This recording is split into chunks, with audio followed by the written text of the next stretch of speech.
Hi there, I'm going to talk to you about nipple shields today. So why might we want to use nipple shields? Well, there's a few reasons why they can work really well.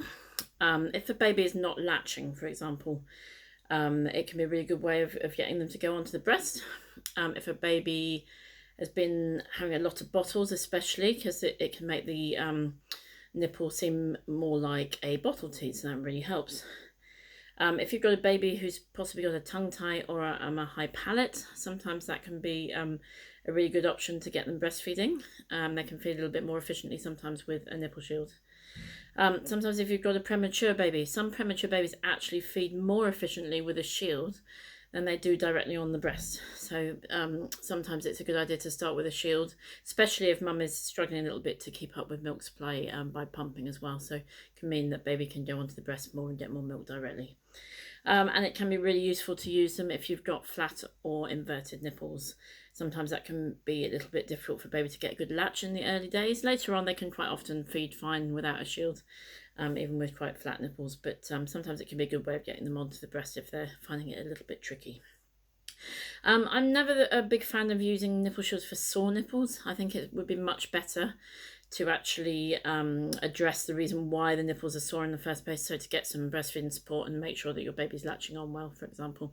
So how do we put on a nipple shield? This is what a nipple shield looks like.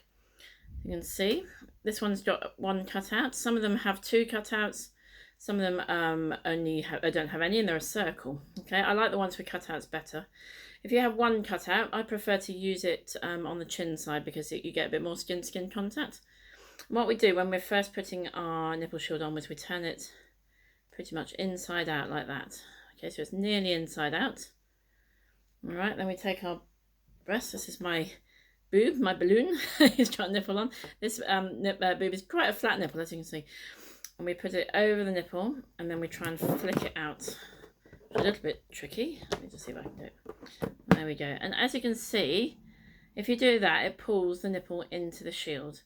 So it actually means that more nipple goes in. So especially if you've got flat nipples, this means that baby will be able to get a better mouthful sometimes as well.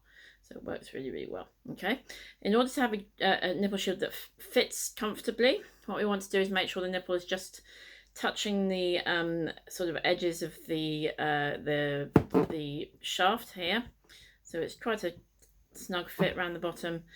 We don't want a massive gap, and we don't want lots of areola being pulled in. Areola is the part around the outside of the nipple, the dark area. We don't want lots of areola being pulled in, but also we don't want the nipple to rub up and down when you're actually feeding with it, because it might make it sore. So there are several different sizes of nipple shield available. So sometimes it takes a bit of basically trial and error to work out which one works for you. So that's basically how we put on a nipple shield, and then baby can go on, latch baby on like that, and they can feed. Okay.